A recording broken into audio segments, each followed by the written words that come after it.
જય શ્રી ગણેશ ભાઈઓ બહેનો।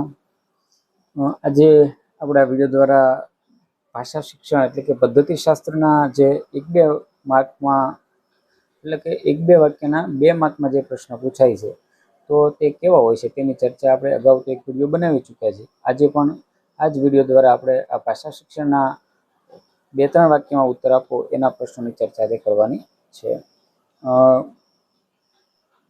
પદ્ધતિશાસ્ત્રના આ વિડીયોમાં ખરેખર તમે સમજી શકો તેવી સરળ ભાષામાં બધા પ્રશ્નો છે મૂકેલા છે। તમે બીજી કોઈ પણ બુક વાંચી હશે તો એમાં આ રીતના પ્રશ્નો છે તમને ક્યાંય જોવા મળ્યા હશે નહીં। જે પ્રશ્નો મેં ખાસ તમારા માટે અલગ રીતે બનાવી અને મૂકવાનો પ્રયત્ન કરેલો છે જેથી કરીને હિન્દીના કોઈ ભાઈ કે બેન છે એ પદ્ધતિશાસ્ત્રમાંથી એનો કે માર્ક્સ ન કપાય તેની પૂરી તકેદારી છે એ જાળવી રાખેલી છે। મેં મારી ફરજ બજાવી છે, તમારી ફરજ એ છે કે તમે વિડીયો જો જોઈ રહ્યા હો તો અવશ્ય લાઈક કરો, ચેનલમાં નવા હો તો સબસ્ક્રાઈબ કરી લેજો। કારણ કે વિદ્યાર્થીઓ જોવાવાળા ઘણા બધા હોય છે પણ લાઈક છે ખૂબ ઓછી હોય છે, તો તમારી હાજરી ફરજિયાત છે, હાજરી પુરાવી દેવી જોઈએ જેથી કરીને મને ખ્યાલ આવે કે નાના વિડીયો છે બધાને ગમે છે। અને કોમેન્ટમાં પણ 2 શબ્દો લખજો જેથી કરીને મને પણ આવા નવા વિડીયો છે એ બનાવવાનો ઉત્સાહ રહે। હવે આપણે જોઈએ કે 43માં પ્રશ્નથી છે શરૂઆત આપણે કરવાની છે, તો ત્યાંથી છે હવે શરૂઆત। 43वां प्रश्न है भाषा शिक्षण में मूल्यांकन का महत्व स्पष्ट कीजिए। विद्यार्थी में मूल्यांकन से विद्यार्थी की उपलब्धियों का पता चलता है। महत्व से सीखने की प्रगति का ज्ञान, कमियों की पहचानने की पद्धति, सुधारने के अवसर, शिक्षक को प्रतिपुष्टि और शिक्षण की गुणवत्ता में सुधार। त्यारबाद है नवो प्रश्न 44 में सतत एवं व्यापक मूल्यांकन सीसी का वर्णन कीजिए। सीसी एक ऐसी मूल्यांकन प्रणाली है जिसमें विद्यार्थियों का निरंतर एवं समग्र मूल्यांकन किया जाता है। उसकी विशेषता निरंतर मूल्यांकन, समग्र विकास, गतिविधि का आधारित, निदानात्मक एवं उपचारात्मक और विद्यार्थी केंद्रित। 45वां प्रश्न भाषा शिक्षक की भूमिका का विस्तार से वर्णन कीजिए। भाषा शिक्षक केवल पाठ पढ़ाने वाला नहीं बल्कि मार्गदर्शक, प्रेरक एवं व्यक्तित्व निर्माण करता होता है। मुख्य भूमिकाएं प्रभावी भाषा शिक्षण, विद्यार्थियों को प्रेरित करना, भाषा कौशल्य का विकास, उचित शिक्षण विधियों का प्रयोग, शिक्षण सामग्री का प्रयोग, मूल्यांकन एवं मार्गदर्शन, रचनात्मक वातावरण का निर्माण और नैतिक एवं सामाजिक मूल्यों का विकास। 46वां प्रश्न गद्य शिक्षण के उद्देश्य एवं महत्व का वर्णन कीजिए। एनो पहलो है गद्य शिक्षण का उद्देश्य विद्यार्थियों में भाषा की समझ, विचार शक्ति तथा अभिव्यक्ति क्षमता का विकास करना होता है। उद्देश्य उसका देखते हैं तो गद्यांश का अर्थ समझना, भाषा की शुद्धता पर विकसित करना, शब्द भंडार बढ़ाना और चिंतन एवं तर्क शक्ति का विकास, नैतिक मूल्यों का विकास और पठन एवं लेखन कौशल्य का विकास। 47वां प्रश्न है गद्य शिक्षण की प्रमुख विधियों का वर्णन कीजिए। प्रमुख विधियां से व्याख्या विधि, प्रश्नोत्तर विधि, चर्चा विधि, प्रदर्शन विधि, गतिविधि आधारित शिक्षण और आईसीटी आधारित शिक्षण। 48वां प्रश्न कविता शिक्षण की प्रमुख विधियों का वर्णन कीजिए। तो कविता शिक्षण की प्रमुख विधि आदर्श वाचन विधि, गीत विधि, व्याख्या विधि, प्रश्नोत्तर विधि, अभिनय विधि और श्रव्य दृश्य विधि।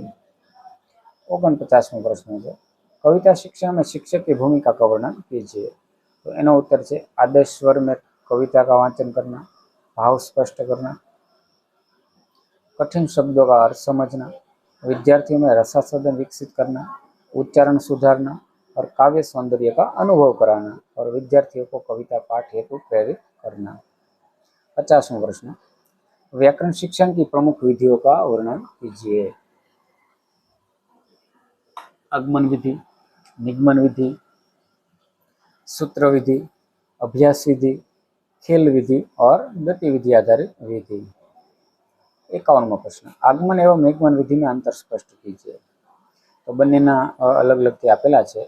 आगमन निधि में જોઈએ तो आप उदाहरण से नियम और निगमन में नियम से उदाहरण। आगमन में बीजू है विद्यार्थी सक्रिय और निगमन विधि में शिक्षक सक्रिय।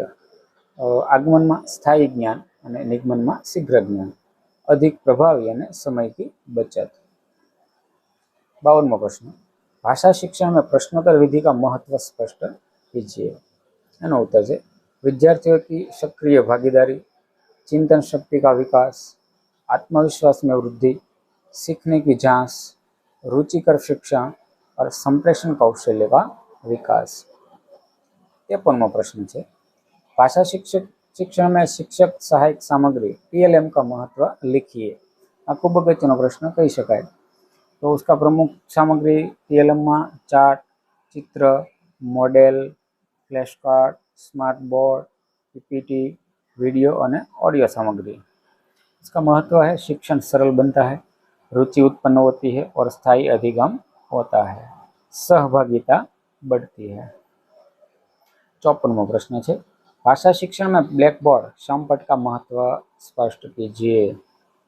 उत्तर है मुख्य बिंदु लिखना, कठिन शब्द समझाना, चित्र बनाना, विद्यार्थियों का ध्यान आकर्षित करना और स्पष्ट एवं व्यवस्थित शिक्षण देना। 55वां है भाषा प्रयोगशाला का महत्व लिखिए। लैंग्वेज लेबोरेटरी का महत्व, तो उसका पहला है शुद्ध उच्चारण, श्रवण कौशल्य का विकास, बोलने का अभ्यास, आत्मविश्वास में वृद्धि और आधुनिक भाषा शिक्षण और अंत से व्यक्तिगत अभ्यास की सुविधा।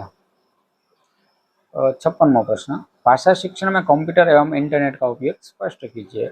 उपयोग से ऑनलाइन शिक्षण, e learning, video lecture, digital पुस्तक, ऑनलाइन क्विज, भाषा अभ्यास और PPT एवं स्मार्ट क्लास। 57वां प्रश्न है मित्रों भाषा शिक्षण में सहगामी गतिविधियों का महत्व स्पष्ट कीजिए। गतिविधियाँ सहगामी में भाषण प्रतियोगिता, कविता पाठ, वाद विवाद, नाटक, कहानी लेखन, प्रश्नोत्तरी और निबंध प्रतियोगिता।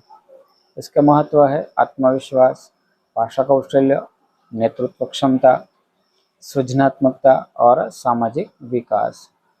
58वां प्रश्न भाषा शिक्षण में त्रुटि विश्लेषण का महत्व स्पष्ट करें। उत्तर है विद्यार्थी की त्रुटियों की पहचान, सुधारात्मक शिक्षण, शुद्ध भाषा प्रयोग, व्यक्तिगत मार्गदर्शन, प्रभावी मूल्यांकन और अधिगम की गुणवत्ता में सुधार। निदानात्मक एवं उपचारात्मक शिक्षण का वर्णन कीजिए।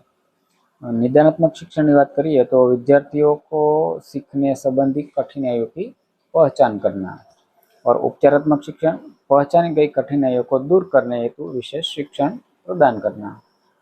महत्व कमजोर विद्यार्थियों की सहायता, सीखने में सुधार और आत्मविश्वास बढ़ाना और बेहतर परीक्षा परिणाम।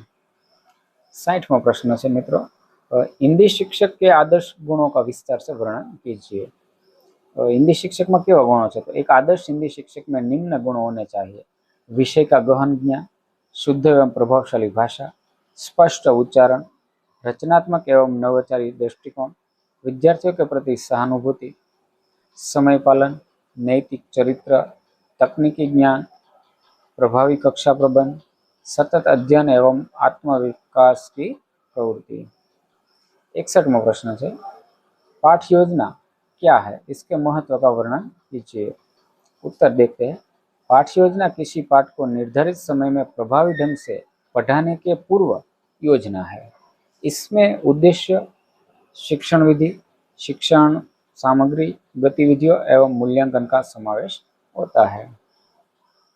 उसका महत्व शिक्षण व्यवस्थित होता है, समय का सदुपयोग होता है, उद्देश्यों की प्राप्ति होती है, आत्मविश्वास बढ़ता है और प्रभावी मूल्यांकन संभव होता है। 62वां प्रश्न है पाठ योजना के प्रमुख घटकों का वर्णन कीजिए। उत्तर है पाठ योजना के प्रमुख घटक है सामान्य जानकारी, पूर्व ज्ञान, शैक्षिक उद्देश्य, शिक्षण सामग्री, शिक्षण विधि, शिक्षण प्रक्रिया, प्रश्नोत्तर, पुनरावृत्तन, मूल्यांकन और गृह कार्य। 63वां प्रश्न सूक्ष्म शिक्षण क्या है, माइक्रो टीचिंग क्या है, इसके चरण लिखिए। तो एनो उत्तर है सूक्ष्म शिक्षण शिक्षक प्रशिक्षक की एक ऐसी प्रक्रिया है जिसमें सीमित समय, सीमित विद्यार्थियों तथा एक ही कौशल्य का अभ्यास कराया जाता है। उसके चरण देखते हैं योजना, शिक्षण, प्रतिपुष्टि, पुनः योजना, पुनः शिक्षण और पुनः प्रतिपुष्टि। सूक्ष्म शिक्षण के लाभ एवं सीमाएं लिखिए। उसके लाभ देखते हैं। शिक्षण कौशल्य का विकास, आत्मविश्वास बढ़ता है, त्रुटियों में सुधार, प्रभावी प्रतिपुष्टि और गुणवत्तापूर्ण शिक्षण। इसके कुछ सीमा देखते हैं। तो कृत्रिम वातावरण, सीमित समय, वास्तविक कक्षा का अनुभव कम और सभी परिस्थितियों का अभ्यास संभव नहीं। उसके बाद है भाषा शिक्षण में ब्लूम टैक्सोनॉमी का महत्व स्पष्ट कीजिए। ब्लूम टैक्सोनॉमी विद्यार्थियों के संज्ञानात्मक विकास का वर्गीकरण है। इसमें ज्ञान, समझ, अनुप्रयोग, विश्लेषण, संश्लेषण और मूल्यांकन।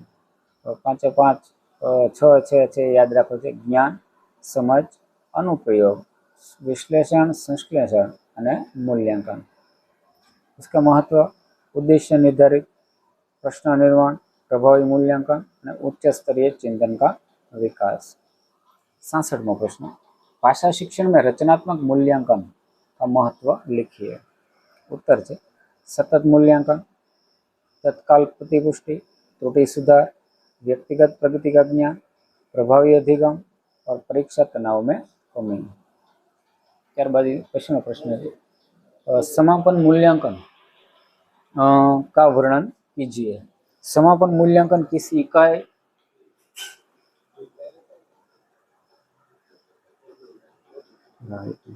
समापन मूल्यांकन इकाई, सत्र या पाठ्यक्रम के अंत में किया जाने वाला मूल्यांकन है। विशेषताएं, अंतिम उपलब्धि का मापन, अंक एवं ग्रेड प्रदान करना, परीक्षा आधारित मूल्यांकन और अधिगम परिणामों का निर्धारण। त्यार पछीनो प्रश्न है भाषा शिक्षण में आईसीटी के लाभ लिखिए। उत्तर है स्मार्ट क्लास, ऑनलाइन शिक्षण, डिजिटल सामग्री, वीडियो ऑडियो, विद्यार्थियों की सक्रिय सहभागिता, समय की बचत और प्रभावी अधिगम। त्यार पछीनो प्रश्न है राष्ट्रीय शिक्षा नीति एनईपी 2020 के अनुसार भाषा शिक्षण की विशेषताओं का वर्णन कीजिए। आ खूब नवो प्रश्न कही शकाय। मुख्य विशेषता ये है मातृभाषा में प्रारंभिक शिक्षा, बहुभाषिकता को प्रोत्साहन, कौशल्य आधारित शिक्षण, गतिविधि आधारित अधिगम और आईसीटी का उपयोग, समग्र विकास में अनुभवात्मक शिक्षण। त्यार पछीनो प्रश्न भाषा शिक्षक के व्यावसायिक प्रश्न है भाषा शिक्षक के व्यावसायिक विकास का महत्व लिखिए। एना जवाब में જોઈએ नवीन शिक्षण विधि का ज्ञान, आईसीटी का प्रभावी उपयोग, गुणवत्तापूर्ण शिक्षण, शोध एवं नवाचार, विद्यार्थियों की आवश्यकताओं के अनुरूप शिक्षण। 31वां प्रश्न है हिंदी शिक्षण में परियोजना कार्य का महत्व स्पष्ट कीजिए। उत्तर है स्वाध्ययन की आदत, सृजनात्मकता का विकास, समूह कार्य की भावना, समस्या समाधान क्षमता, व्यवहारिक ज्ञान और आत्मविश्वास। 72वां प्रश्न हिंदी शिक्षण में प्रथम प्रश्न पत्र निर्माण के सिद्धांत लिखिए। एना उत्तर में है पाठ्यक्रम आधारित, उद्देश्यपरक, संतुलित कठिनाई स्तर, स्पष्ट भाषा, अंक विभाजन और समयानुकूल और अंत में सभी अधिगम स्तरों का विकास। 73वां है प्रभावी भाषा शिक्षक की विशेषताओं का वर्णन कीजिए। एनो उत्तर જોઈએ विषय विशेषज्ञ, प्रभावशाली व्यक्तित्व, शुद्ध भाषा, स्पष्ट उच्चारण, रचनात्मक सोच, तकनीकी दक्षता, सहानुभूतिपूर्ण व्यवहार, अनुशासन प्रिय, प्रेरक व्यक्तित्व और निरंतर सीखने की प्रवृत्ति। त्यार पछीनो प्रश्न हिंदी शिक्षण की समस्याओं एवं उनके समाधान का वर्णन कीजिए। उत्तर જોઈએ समस्या જોઈએ पहला विद्यार्थियों की रुचि का अभाव, सीमित शब्द भंडार, अशुद्ध उच्चारण, शिक्षण सामग्री की कमी, बड़े वर्ग और अभ्यास का अभाव। समाधान देखते हैं गतिविधि आधारित शिक्षण, आईसीटी का उपयोग, नियमित अभ्यास, भाषा प्रयोगशाला, समूह कार्य और सतत मूल्यांकन। 75वां प्रश्न है, हिंदी शिक्षण को प्रभावी बनाने के उपाय लिखिए। एनो जवाब જોઈએ, विद्यार्थी केंद्रित शिक्षण, आधुनिक शिक्षण विधियों का उपयोग, आईसीटी एवं स्मार्ट क्लास का उपयोग, शिक्षण सहायक सामग्री का उपयोग, भाषा कौशल्यों का संतुलित विकास, नियमित मूल्यांकन, परियोजना एवं गतिविधि आधारित शिक्षण, पुस्तकालय एवं भाषा प्रयोगशाला का महत्व, रचनात्मक शिक्षण, रचनात्मक वातावरण का निर्माण और विद्यार्थियों को निरंतर प्रेरित करना।